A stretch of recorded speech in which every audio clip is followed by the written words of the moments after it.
Frank Zappa. Frank and Moon Unit Zappa.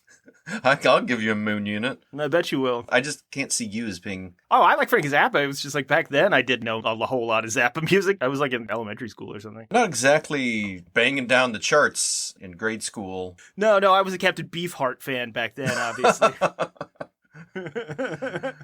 You know, I was just listening to Bad Brains, like any other 8-year-old would do. Gentlemen, let's broaden our minds. Are they in the proper approach pattern for today? Negative. Hold the weapon! Now! Charge the lightning field.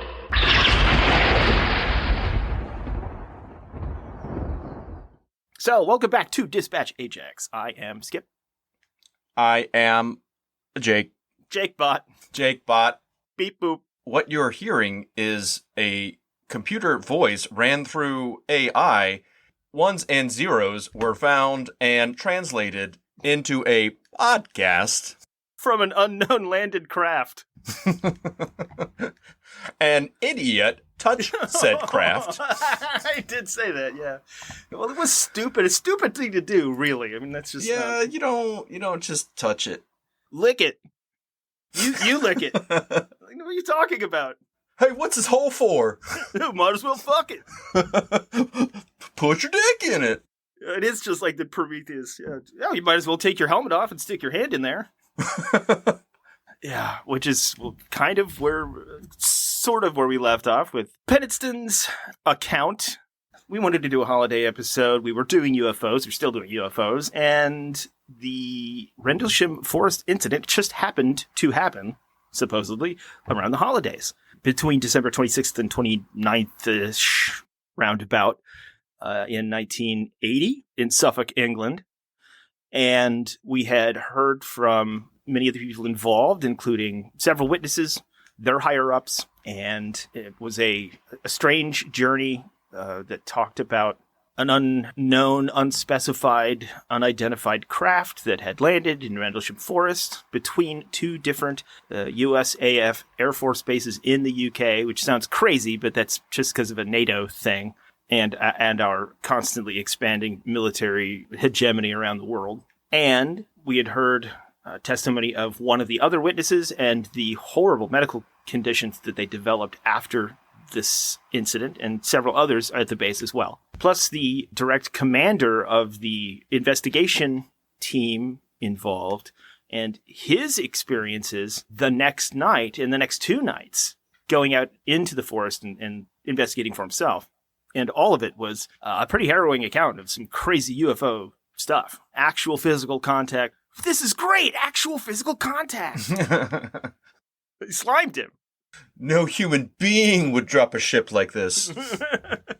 So that's kind of where we left off. And we intentionally kind of left out some of those details because this is where it gets complicated and weird and a little difficult to parse. So after the events that we described in part 1, 2 days after this, Deputy Base Commander Lieutenant Colonel Charles Holt, sorry, I don't know why I say Holt, he detailed events in a memo to the UK Ministry of Defence, or MOD, where he went into the forest with other servicemen in the early hours of the fortnight. After taking him to the clearing to show him the impressions on the ground, Holt witnessed similar events based on those on Boxing Day, the 26th, which is actually today. Farm animals were going nuts, and flashing lights descended from the sky upon the servicemen who investigated the situation.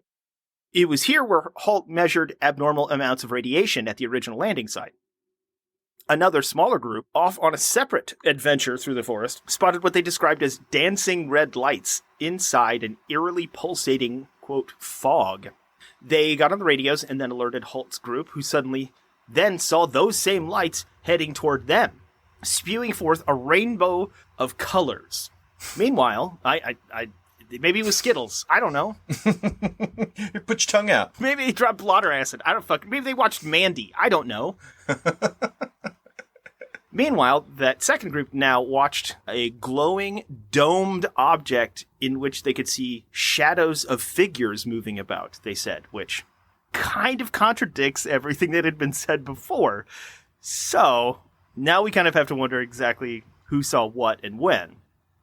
Both of these groups observed these events and unexplained, unidentified other objects darting around in the sky. Apparently, film and photographs were taken of these events, and that comes from journalists digging into the story itself, even though officials deny that these exist. Which is weird, because the official line, after a while, does acknowledge that this happened. Halt described 3 mysterious illuminations, likening them to stars, but hovering just above the horizon, with an occasional stream of light beaming down. 2 weeks later, Halt officially sent his memo, the Halt memo we detailed before, to the MOD. Even still, the general public was completely unaware of this.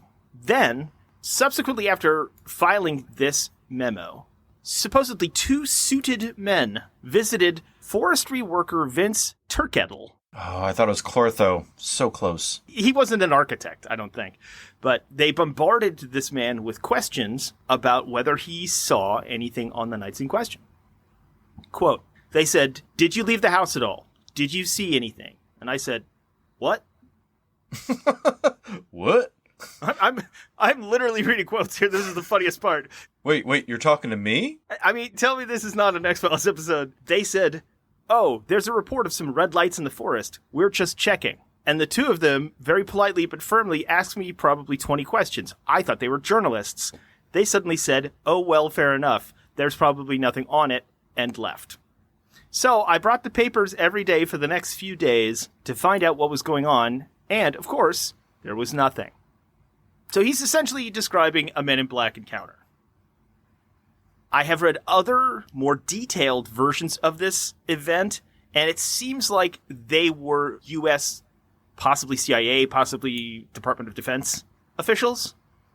They weren't nondescript Men in Black per se, but in the initial accounts, Thurkettle, I guess it's Thurkettle, made, it's really what it sounds like, is classic Men in Black stuff. So the public would be completely unaware of all of this for 3 years when, surprisingly, the News of the World from the UK ran a front-page story. It said, quote, "UFO lands in Suffolk and that's official." I'm pretty sure at that point the News of the World, I don't know if it was bought by Rupert Murdoch, that because it sounds like something that a Murdoch joint would have put out. But it doesn't sound all that well. Let's just say it sounds a little misleading. It is a quote-unquote red-top tabloid newspaper. Of course. In 1969, it was bought by Rupert Murdoch's media firm, News Limited. Oh, what do you know? What do you know? Also, News of the World became The Sun. Oh, fuck. Sun. Well, that explains that, doesn't it? Yup. The Sun is essentially the National Enquirer. Mm-hmm. So, Lieutenant Colonel Halt believed that what he and others saw as otherworldly craft, or at least phenomenon, he backed up over and over again over the years, all the way up until, from the research I did, about 2019. In 2010, he went on to say that the reports that Penniston described were real, and that the UK and US governments covered it up. But the weird thing is that in 1983, the US government did actually acknowledge that there was some sort of, quote, UFO incident in Rendlesham in 1980. That's where News of the World got that. Even though a lot of the information that they put in there was from the original Halt memo. So this is where things get real weird and tangled. One of the original witnesses, Ed Cabansag, said in a statement, quote, "We figured the lights were coming from the forest since nothing was visible when we passed through the woody forest." It's a statement. It's not really well thought out or grammar checked. We would see a glowing near the beacon light, but as we got closer, we found out to be a lit up farmhouse. We got to a vantage point where we could determine that what we were chasing was only a beacon light somewhere off in the distance. Another witness, John Burroughs, who we mentioned before, also said, quote, "We could see a beacon going around, so we went towards it. We followed it for about 2 miles before we could see it was coming from a lighthouse." As American servicemen, especially at that time, they would have no clue that that existed. You think you should have let them know ahead of time. If you're scouring the skies and the shore, you should probably know there's a fucking lighthouse right up the fucking street. You know what I mean? Right. Also, I've seen lighthouses in the dark. It doesn't look like... Off the Tannhauser Gate? Yeah. It feels swamp gassy to me. You know what I mean? Sure, yeah. No, it definitely screams that, especially when this group specifically kind of like got together and had its own story. And I have no doubt that they came across the farmhouse and a lighthouse. But Burroughs is the one that testified in front of Congress that he had all these horrible medical conditions after the events of Rendlesham. He was the one who really, really suffered physically from this. So it's weird that he would debunk it and then be, all this happened because I was there. So something happened. You know what I mean? Yeah. It's bizarre. Burroughs, he reported a noise, quote, like a woman was screaming, and that also, quote, you could hear the farm animals making a lot of noises. Now, everybody said that. Every person involved, skeptical or not, in the forest or not. Even Hannibal Lecter said it. And then they stopped screaming. Clarice, what did you see in the forest? Clarice, what do you hear? Nothing but the rain. That's a deep cut. And that completely is corroborated by Halt, heard the exact same situation 2 nights later. Now, one of the wrenches that can be thrown into this part of it is the local fauna, the Montjack deer, makes a loud, shrill bark when they're alarmed, which would explain the woman screaming. But the fact that they were alarmed, along with the other local farm animals, that's still a mystery to this point. After the U.S. kind of acknowledged all of this, then U.S. Senator James Axon launched an extensive but very, very secret inquiry into this encounter. He was really adamant and vocal about it in Congress, did the inquiry, did this secret investigation, and yet never revealed his findings, even to his own staff members. Later on, he would say only that he learned, quote, additional information that ties Rendlesham to, quote, other unexplained UFO incidents, and then dropped it. Maybe just saving face when you were told this is classified, don't talk about it anymore? Or, well, really just that. Either way, whether it was, let's not talk about this because it's bullshit and it's not real and we don't want to be embarrassed, or this is something really, really serious, don't talk about it because it's classified, and if you do, you're an asshole, and we'll black site you. That kind of thing. But either way, during this whole thing, Jim Penniston is the most important character, obviously. He's the one of the 2 men who went into the forest physically. He's the one that touched the UFO, he claims. He's the one that blacked out, was blinded. Do you think was it because of the light, or was his future too bright? Well, in that case, he would have worn shades. See, but he doesn't wear his sunglasses at night? I mean, he would, so he could see. It's a 1980s feedback loop. The MTV Ouroboros, I believe. It's the license to drive Ouroboros of the 1980s. Corey Haim, I believe. License to drive? Yeah. Yes. Although I think the Fell Dog was in that as well. I mean, I think they just threw bones to each other constantly. You sure don't want to rephrase that statement? No, I don't. Okay, cool. No, I stand by that. If you've ever seen Dream a Little Dream, it's like, why are they both in this? I mean, really, you only needed one Corey at a time. Is there a Corey superposition that we're not aware of? Or is there a quantum entangled Corey? Heisenberg's Corys. So Penniston detailed all of this, he claimed, in a notebook. His USAF assigned notebook, right? And he talked about this a lot, especially in later interviews. He claimed that after he touched the UFO, he saw in his mind's eye a series of ones and zeros that essentially incapacitated him. And he went back to his bunk the next day, then transcribed all the ones and zeros he was seeing. Because it didn't happen like there on site. No, from what I remember, he just couldn't get it out of his head, and right. He felt compelled to write it down. Right. Like in Buckaroo Banzai. Exactly like Buckaroo Banzai. Which I actually might be what Buckaroo Banzai's riffing on, to be honest. Well, possibly, but the thing about that is nobody really knew about the notebook for decades, so... That's a good point. which actually kind of is the problem here. So Penniston claims that he went back to his bunk, slept. The next day, he still had the ones and zeros in his eyes. Couldn't get them out of his sight. There's a movie like that, too. Is it The Pulse? I don't know. It doesn't matter. He cannot get this out of his field of vision. And so he, in all of a sudden I'm Joseph Smith moment, transcribes all of these ones and zeros in his official United States Air Force assigned notebook that he, by the way, also had supposedly drawn diagrams of the ship, of its landing legs, its landing gear or whatever, details about the ship in general, sketches of how it looked and where it was, things like that. Then, as soon as he had transcribed all the ones and zeros on golden plates and buried them in upstate New York. Oh wait, no. As soon as he had transcribed... He founded a new religion that we all know as the truth. He put his face in a hat and then transcribed all of these. Man, everybody wants to know about that. Look into how Mormonism started. All of a sudden, as soon as he had transcribed these things, as soon as he put them on paper, they disappeared from his sight. You didn't see them anymore. He then... yeah, this part kind of bothers me. He then claims to have put the notebook away and didn't even think about it again until the year 2010. Mm-hmm. You just randomly write a whole notebook full of ones and zeros.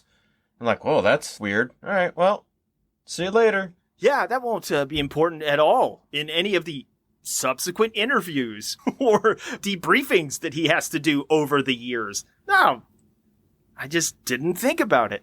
That really bothers me. I mean, if Joseph Smith had done that, Mormonism would be way different. For 30 years, he's just like, oh shit, I forgot about that. Yeah, they're in my bag. I'm like, what are you talking about? This is important. You met an angel? So then he claims in 2010, during a conversation he had with a researcher, and I don't really know exactly what made him seek out the researcher. It's my understanding, at least from what I read, that he was being interviewed for Ancient Aliens for the History Channel. And after they had done all their interviews, they were wrapping up their stuff. He's like, oh, hey, did I ever show you guys this? It's like, I found this. Oh, no. So we're going to get to that part. The Sci-Fi Channel does this. So he does a whole thing where he does an interview or something in 2009 where he starts thinking about it again. Mm. And in 2010, he has a conversation with this guy where he mentions the numbers in the notebook. The researcher immediately is like, well, that's binary code. For some reason, once again, he doesn't know what binary code is. Yeah. He's like, oh, I'll help you decipher it. It's researcher Joe Luciano. Hey, it's Joe Luciano. It's Joe from the block. He knows all about binary. Oh, Joe. Jumping Joe Luciano over here. But this is really well documented, which is one of the fascinating things, was this researcher he took all of these claims very, very seriously, though there are gaps in this transcription because Penniston's writing was illegible in places. Mm-hmm. Okay, I'll give you a summation, and then we'll go down the list of what each of these things means. Right. And then we can get into a major issue. Yes. Just one of the major issues with this. 50 million major issues. Yes. Yeah. Uh-huh. Yeah. I'm physically looking at the actual documents done by Joe Luciano, who does not seem like a grifter, seems like a completely sincere person, genuinely thinks there's something going on here, right? Yeah. I don't think there's ever been an accusation that Joe Luciano didn't believe that he was onto something here. It's my understanding, at least from the interview I saw, is that Luciano and his crew took these also Linda Moulton Howe, met up with another researcher, and they both ran the numbers, quote unquote, separately and came to similar conclusions.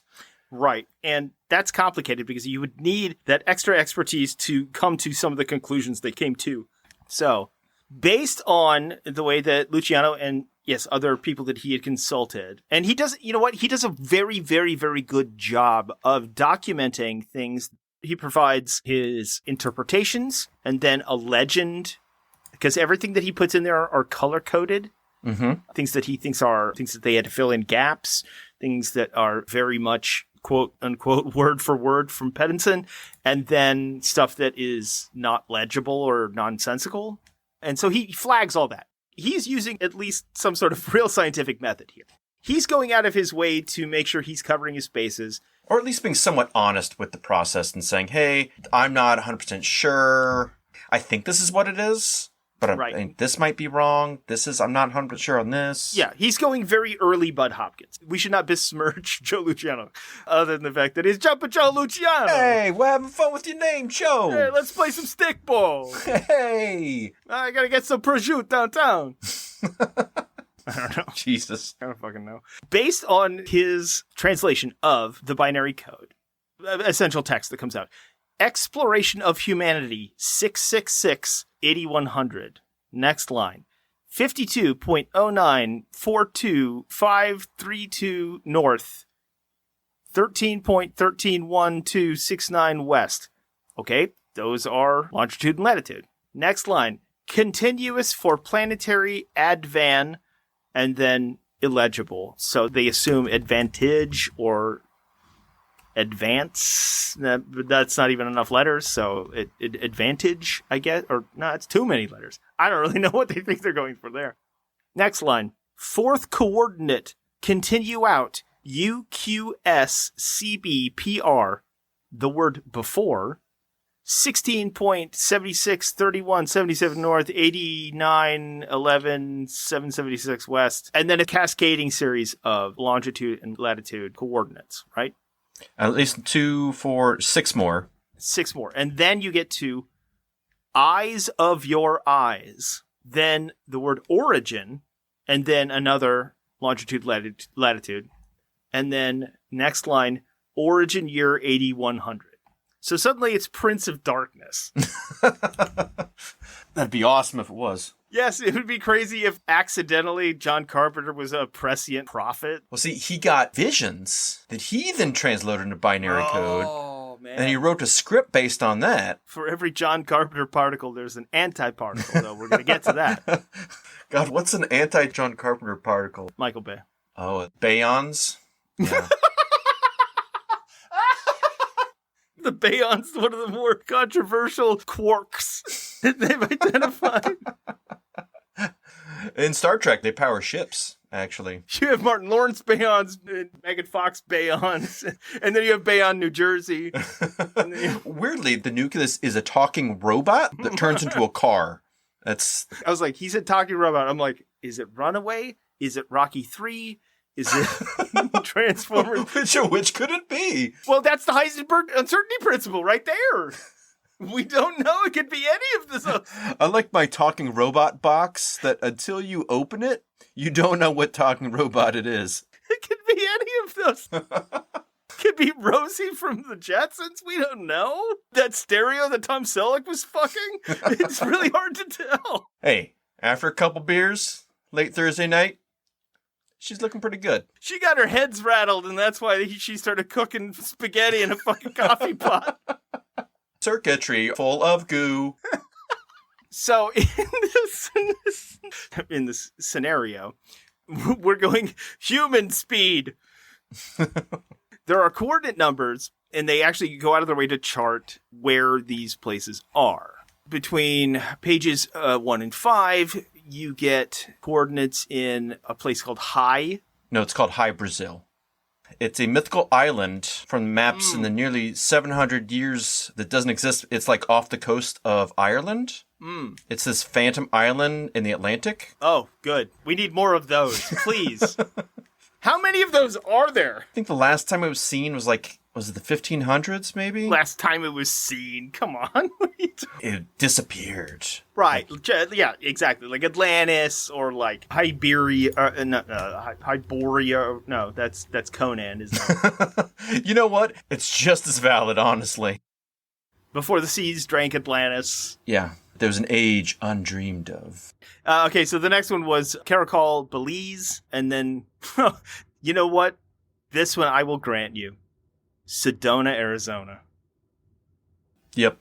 This has been a sticking point, a nexus for a lot of people in UFO communities, in paranormal communities. That one almost makes sense, but then you get to it.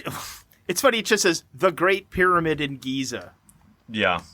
Okay, there are a lot of pyramids in Giza. Well, which one has the big great sign over it? That's the one he's talking about. All right, that's whatever. The Nazca lines in Peru are the next ones, which are at least, that's... It's relevant to the topic. Sure. There we go. Sure. The next one would be Taishuan Chu. Taisan Ku. I don't know how they conjugate in translation a Q and a U, but I know Q-I is Chi. So I assume that... I heard someone say it out loud, so that's why I was doing it. But okay, no, that's who fine. knows if they knew what they were talking about? Well, that's fair. That's what we are talking about UFO. I mean, it's Mount Taishan, which is apparently the most famous sacred mountain of China, supposedly. Right. Then Portada at Temple of Apollo in Naxos, Greece, which is interesting, of all places in Greece. Yeah, apparently this is the Great Door. There is this weird stone doorway that's there. Yes, that is what they mentioned. Oh, in Caracol in Belize, that's the largest known Maya ruin. Mm-hmm. So we're getting into like Alien versus Predator territory here. The movie, not any of the good stuff. All right, so what we got here, we have Fantasy Island. Yep. Ricardo Montalban. In Tattoo. Mayan sun gods. Harvey Villachess. We've got Sedona weirdness. High Strange. Got Great Pyramid. Obviously, UFOs built the pyramids. Nazca lines. I mean, how else are you going to see those lines? It's from space. I get it, yeah. The Taishan Mountain, it's just, a very spiritual mountain. And then the doorway, perhaps a gate, perhaps even a stargate. A stargate of sorts. Yeah. Oh, man. Yeah. An Iconian gateway from Star Trek. I mean, it's essentially the same thing. I just saw an episode with that last night. Wow. Oh, of DS9? Yeah. Yeah, I'm glad they brought that back, because it was like a really underseen TNG episode where they just stopped talking about it, and the DS9's like, hey, you remember that thing that's like super important? Maybe we should like talk about that again. Yeah, we have these magic portals. Should we bring those back up? Should we talk about that again? Like, that might be something we should talk about. It's weird that they don't include obvious things like Mount Fuji or... Not in the code. It's not code-worthy. Ain't in the code. We didn't have time to put Roswell in one of these zeros and ones. You don't understand. We only have 15K of memory here. Come on. I mean, have you seen this guy? Quote, this is from Penniston. Penniston. I know, I keep thinking about Pendleton whiskey when I lived in Oregon. This is a quote from Penniston. The binary codes were a direct result of contact with a physical craft, a craft of unknown origin, meaning it was an unidentified craft, and where it came from is still unknown. No, thanks. No shit. Oh, Space Sherlock with the obvious all of a sudden. Yeah, let's linger on that. The communication of binary codes was accomplished when I physically touched the craft's glyphs, which were located on the outside skin of the craft. It activated a technology which is unknown to me. Well, and apparently to everyone else too. The technology then communicated a series of ones and zeros to me. Series? The technology then communicated a series of ones and zeros to me. Sorry, I fucked that up. That was my fault. Oh, no, I was hoping it was just him. The communication transfer was accomplished within minutes. There was an area of about 15 feet which surrounded the outside of the craft. This area I will call the bubble. Well, good for you. For within the bubble, static electric... I think he means static electricity. Pulsed upon my clothes, skin, and hair. Also, an appearance of slowing of time. The air seemed dead, but not transmitting any sound. The next day, while looking at my notebook, the glyphs in particular, I have had the codes running through my head since the incident the day before. I had a feeling to write them down. The way that he phrases this is very funny. I had a feeling to write them down, for I did. That's how I say everything. I had thought to get McDonald's, for I did. I attained the meal of happiness. Life and death the same. My God, it's the everlasting sky. Crumb laughs at you. And Jesus.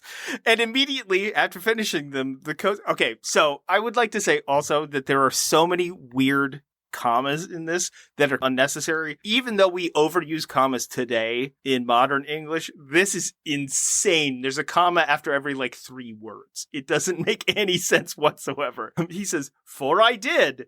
And immediately after finishing them, comma, the codes were gone from my mind. I was finally at rest with them. The notebook was then put away and retired to a box. For a new one for work I had available. Uh-huh. My thoughts at the time, comma, although profound." Well, actually, you know what? That's an appropriate use of a comma. That actually works. "My thoughts at the time, comma, although profound, were actually much simpler. I wanted it to go away. And I had no need to talk about it either. For this was not to be the case." Even better. "For this was not to be the case. For I was methodologically and consistently interviewed and interrogated by my chain of command." You don't do "for I was this" twice in a row. It's not how this works. Skip, this man had alien knowledge downloaded into his brain. Okay? He functions differently. Cool, let's go. Give me a coherent fucking sentence. That's all I ask for. For I shall give you sentence coherence. For I was methodically and consistently interviewed and interrogated by my chain of command and other agencies. Every time I was promised that this was the last interview and it would be absorbed into the classified annals of data, and I would not need to tell or talk about it no more. I was told to talk about it no more. All right, I'll reread that sentence. Every time I was promised that this was the last interview and it would not be absorbed into the classified annals of data, and I would not need to tell or talk about it no more. This was not the case.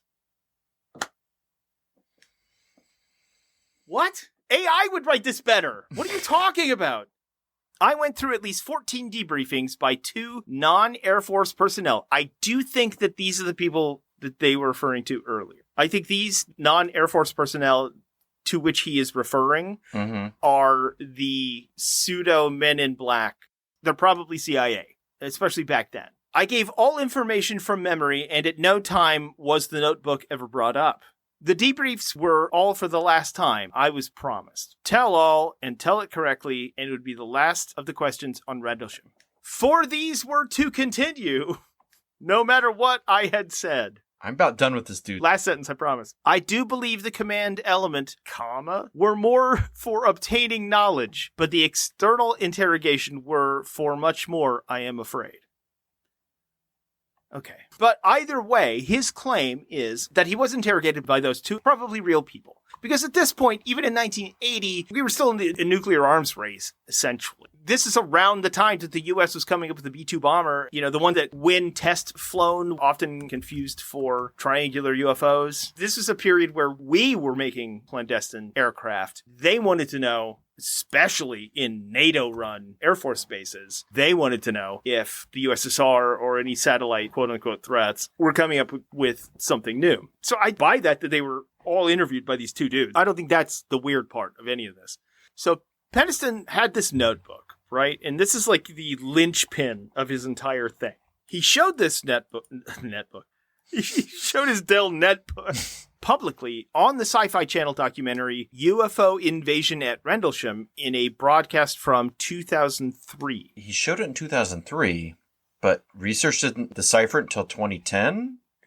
Well, here's where things kind of unravel. So the first page, it shows the date, 27 December 80, the time, 12:20, crash adjacent Eastgate. At the bottom of the next page is a different time, 12:51. Those times should have been expressed as military time, 00:20 or 00:51. Right. Penniston then claims to have made these notes and sketches at the time of the incident. Now, in an interview with an amazing researcher, by the way, the craziest, most in-depth research of this event humanly possible comes from Ian Ridpath, who has an extensive website that documents everything, including interviews he did, interviews other people did, all the official. It's crazy how much research. This is more in-depth than any government release thing ever. This guy actually interviewed most of them. He does his own research as far as like interviewing other witnesses, the cops. It seems like he spends his entire life researching this fucking incident. And it's crazy. Because yes, there is the RendleshamIncident.com, and that is something you can take some stuff from. But Penniston is actually in charge of that site. So Right, yeah. I hear you. So Penniston claims to have made notes and sketches at the time of the incident. So he interviewed him in 2012 on the Rendlesham Forest Incident Online Forum to explain the inconsistency in date and time from the accounts and then his notebook. He replied that the figures in his notebook, quote, are the actual date and time of the event. Unfortunately, that doesn't seem to be the case. And there are clips you can watch from the sci-fi episode where they physically show his notebook on camera, and it doesn't line up. Later in the same program, he reads more from the notes, which end, quote, liftoff 2:45, no sound, no air disturbance, takeoff, unknown speed, impossible. So other pages from the notebook were also shown in the History Channel documentary Britain's Roswell from 2005, and then later a documentary in 2009, which is I think the one you were referring to. They don't question the inconsistencies. So this guy I looked into actually communicated with Colonel Charles Halt, and in an email in 2019, Halt responded, quote, I handled the notebook several times, including while filming the 2003 program. No code or missing pages. As in there was no code written down? None. Yeah. Yeah. And then came the sort of damning statements from John Burroughs, the one who actually suffered physical ailments because of this. He said this first in an email in 2006. He was the one that was just a few yards from him. He said, quote, Penniston was not keeping a notebook as it went down. And then in 2008, he said again, Penniston did not have time to make any sketches in a notebook while this was going on and did not walk around it for 45 minutes, like Penniston claimed. That's a big problem. Yeah. And I mean, one thing we never got to with the code is that a big problem that you have with these coordinates, whatever, there is no differentiation. There is no decimal point in any of these numbers. Right. So any collection of these numbers can be like 20, 25 different places on the Earth. And Luciano highlights the periods where he's like, well, these are these coordinates, but then highlights in a different color. These are the numbers that actually exist in this code thing that he sent us. And it's chunks here and there. It's not. Yeah. Oh, okay, well, this might line up with this. This might mean this if you look at it this way. Yeah. Plus thinking that aliens, or we might even say, perhaps we'll get into this, people from the future would use binary code in the same way. It's such a basic human thing. They'd be so far beyond binary, or never even come to binary. Like, why would you even start with binary? It's just a random thing that we came up with. Yeah. In fact, to the extent that in a lot of extensive research, he does say that he forgot about this notebook until 2010, but he mentions it in an Omni magazine in July 1994. Yeah. That's But a lot of the stuff he claims that's in it, he makes no claim of. In fact, he says in it, quote, I had my notebook and camera while I was out there, so I began taking notes. This is what I wrote, triangular in shape.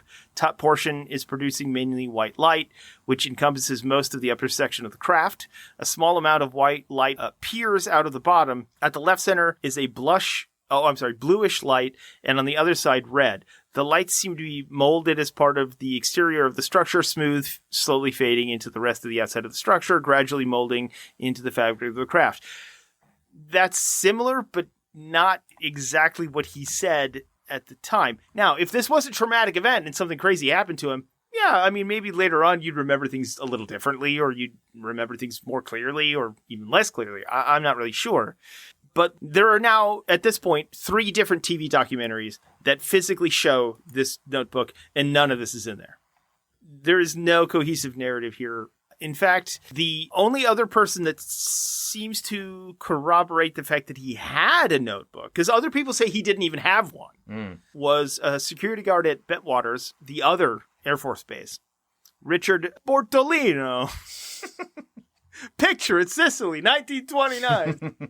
He recalls sitting next to Penniston on the pickup bus after they both came off duty that morning. In an interview later in 2009, he recounted Penniston, quote, pulls out the notebook and he diagrams what he saw there in front of him. It was kind of diamond-shaped with tripod legs. From this, it sounds kind of like he just kind of drew it there to explain it to the guy, not that he documented it as he was seeing it. And I kind of believe this because this guy was like, no, I saw him do this. And this image does exist because it is included in some of the other memos that were sent to the Ministry of Defense. But I don't think he actually did it on site based on eyewitness testimony from Burroughs and other people. Right. He then made other statements that said that he drew the craft as boxy on legs. He at one point claimed that it happened on December 29th. Which does not at all line up with anything he said before. None of this stuff comes from his notebook. The only time you actually see a physical version of the sketch was in 1997, which was on a Microsoft Network UFO forum, which, wow, okay. At that point, Coast to Coast had more credibility, I'll be honest. Colonel Ted Conrad, who was the base commander and the actual boss of Lieutenant Colonel Holt, interviewed Penniston a day or so after the incident. He recalled in 2010, which is when a lot of this stuff comes back up. Penniston simply reported that he and Burroughs moved through the trees toward an unknown light, which disappeared behind a low rise in the direction of a farmhouse. There was no mention of an encounter with a ship or a notebook. Quote, Penniston said he didn't get close enough for a detailed look. And this is actually consistent with Penniston's original witness statement, in which he said he never got closer than 50 meters. As he reported over the radio at the time to his supervisor, Master Sergeant Chandler. So, it's really hard to take that part seriously. And then in 2010, Penniston added a new twist to this whole thing. In 2010, he claimed after the initial encounter with the landed craft, he wrote in his own notebook binary pages that he had received telepathically. At the same time, he then changed his explanation for the date and time shown in the notebook.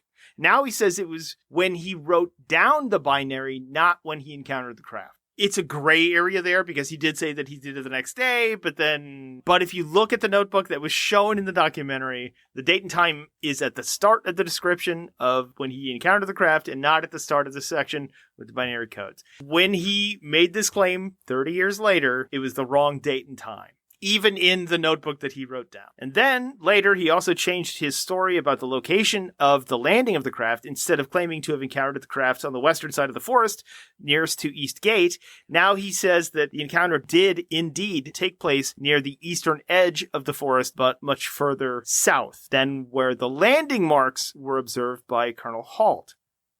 Now, that throws so many weird things into it, because it's like Holt was willing to back you up.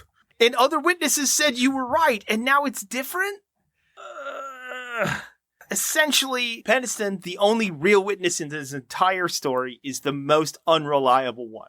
Other people, more skeptical and more willing to take a different approach, were willing to back you up that an event happened that was similar to what you said, and then his story kept changing.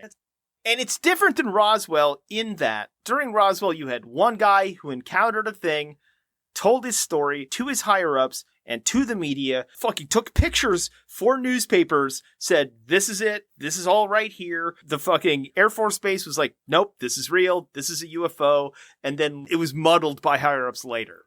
This one, his higher-ups totally believed him, and then he discounted his own story. Dude, you had it in your hands. You had it right there. I don't know. Let's say he's right. Maybe he has a hard time remembering because it was so weird and traumatic and everything, but he didn't help himself here. It's very much like the Manhattan UFO thing. You keep changing your story later, and all this crazy stuff happened that you actually experienced. Like with those cops at the Manhattan UFO thing. Yeah. Just tell the truth. You sought them out. Why don't you just tell the truth? And no one will ever know. Well, I know. Because Jim Penniston told all of us the truth about this whole thing. And he told us way back in 1994. Apparently, he was taken and interviewed, but he was also given sodium pentothal and put under hypnosis to really get the facts of what he knew, because people interviewing him knew what he knew. Years later, he was trying to figure out what was going on, so he called a hypnotist who would help him uncover these memories. boy. And this is what he said during this procedure. Jim, they're asking me if I see binary code. I see the binary code. They are time travelers. They are us. Hypnotherapist, how far in the future? Penniston, a long time. Very long time. What do they need? Not sure, but it has to do with chromosomes, or something like that. How do they get that? They take it. From where? From other people's bodies. They, the time travelers, were interrupted in Rendlesham Forest. They are having problems. The odds are against them. You touched the symbols. You disrupted the repair program? I activated a binary code. The two NSA agents, men, want to know why. They ask me if I ever had any other encounters with them, lights and time travelers. I haven't. Are they using something like breeding stock? No, more like band-aids. Do they ever take fetuses? Why would you ask that? Right. If it is tasked, they do. There are different ships for tasking. The government agents know about this. That's why they want to contain the situation. They see you as requiring damage control? Yes, they see me and John Burroughs, and they're worried about Colonel Holt. They know all about us. Does the government believe what you were saying about them coming from the future?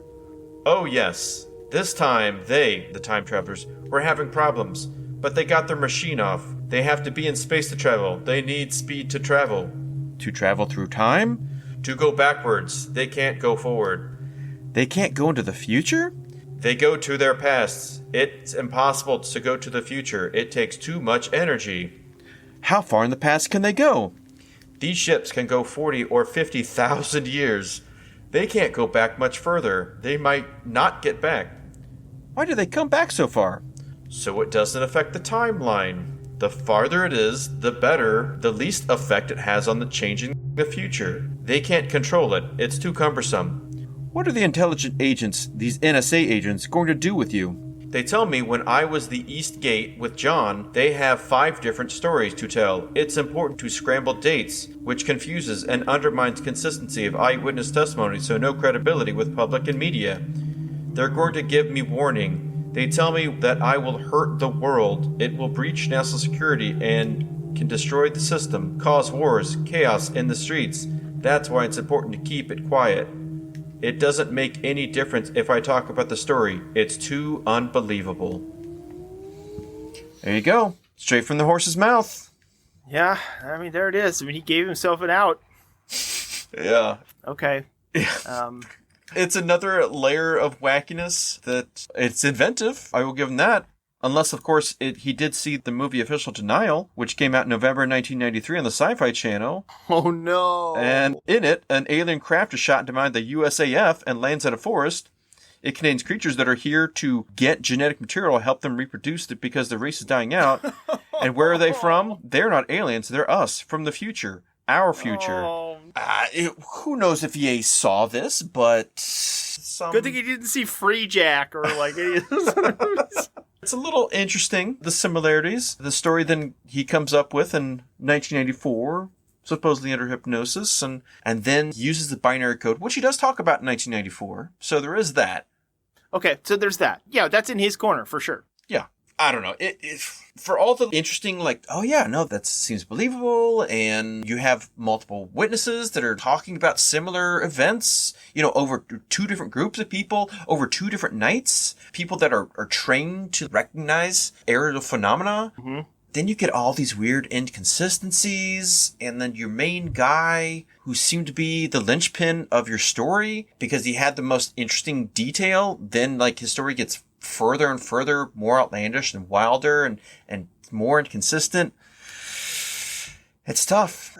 It is tough. It's similar to a lot of other ones we've covered. There's a lot of credibility here, and then at the same time, no credibility here. And it's like, what are we supposed to do with that?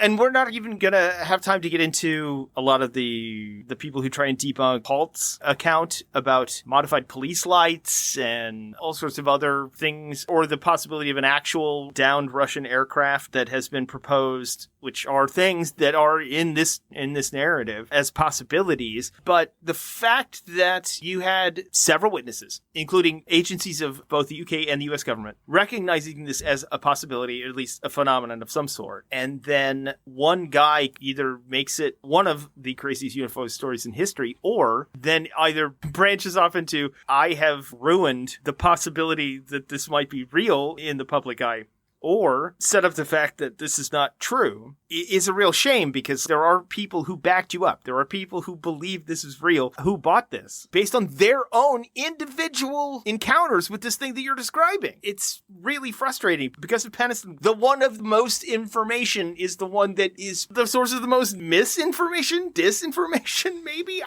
It's hard to tell, and it really just kind of muddies the water for everyone else. And it's a real shame, because there were so many that really thought this was real and encountered something. Now, it'll never be taken as seriously as it probably should be. It doesn't work.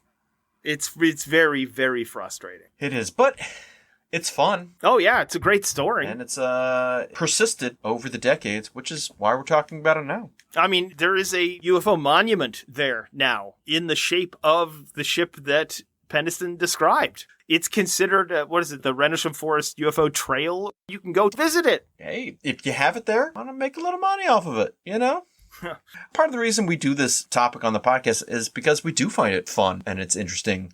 Absolutely. These are just physical manifestations of that. Who knows who's right? The weird thing is, right after this incident, the only two people who were not transferred immediately were Holt and Penniston. That's weird. Isn't that weird? Everyone else who completely discounted this was transferred away. Burroughs was for medical reasons. In fact, several of them were for medical reasons based on this incident. But the ones they didn't transfer were the two that claimed this happened. I don't know what to make of that. That's so bizarre. But that's how it works, I guess. Yeah. Yeah, that's where we are. Well, that's it for our Rendlesham Forest, our holiday UFO series. So, Happy Jesus Day! Because Jesus was a time traveler from the future who sent binary code 2,000 years in the past to make the Bible. They thought he was crazy, so they tried to destroy him. He's gaining popularity, getting a lot of followers, so they had to kill him. Turns out John Carpenter and Donald Pleasance were right the whole time. Where's that shirt? That's the state of ufology today, I guess. And that, folks, is Rendlesham Forest and its incident. Yep. And this Sure is. Dispatch Ajax. Oh! That's us, yeah. We hope you've enjoyed this holiday journey through the Suffolk Forest with all its lights and weird objects and possibly binary men. Please like, share, and subscribe. Come check us out. We do all different types of stuff. This has been kind of a UFO kick for us recently, but we do all kinds. Do please spread it out to anybody you think might enjoy it. Any friends, family, future peoples who can only go back 40,000 years because, it just takes too much power, guys. Come on. From the year 8100, obviously. Yeah. Which can't be, because the math on that doesn't work out. No, I know. so I don't. Who knows? Maybe it's from 666. I don't know why that's in there. We didn't even get into that. But speaking of Prince of Darkness, if you wouldn't mind rating us your preferred binary code at the Apple Podcast, it would probably be your best choice. But whatever podcast app that you use and abuse the most. And again, hey, thanks. Thanks for coming on this journey with us. Take your shoes off, you hear? Yeah, take your shoes off. No backseat potting, though, okay? You're going on a ride. This is your choice. You got in the car. Just sit back and enjoy, all right? That sounds more like it's a date rape than anything else. Hey, if you didn't dress this way, you wouldn't listen to this pod, okay? You chose to get in the car. You knew what was going to happen. Hey, I will let you know when the pod is over and we get to Granny's house, okay? I don't think I'd be calling Granny. I don't like that at all. Granny goodness, all right? That's what I was thinking, too. That's where we're going.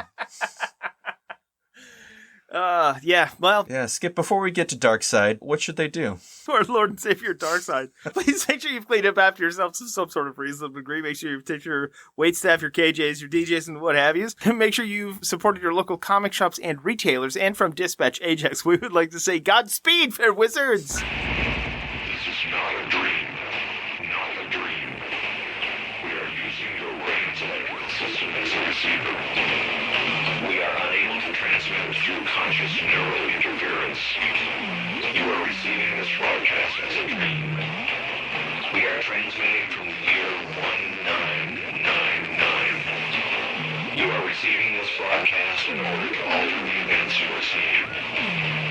Our technology has now developed a transmitter strong enough to reach your conscious state of awareness. But this is not a dream. You are seeing what is actually occurring. This is a causality violation.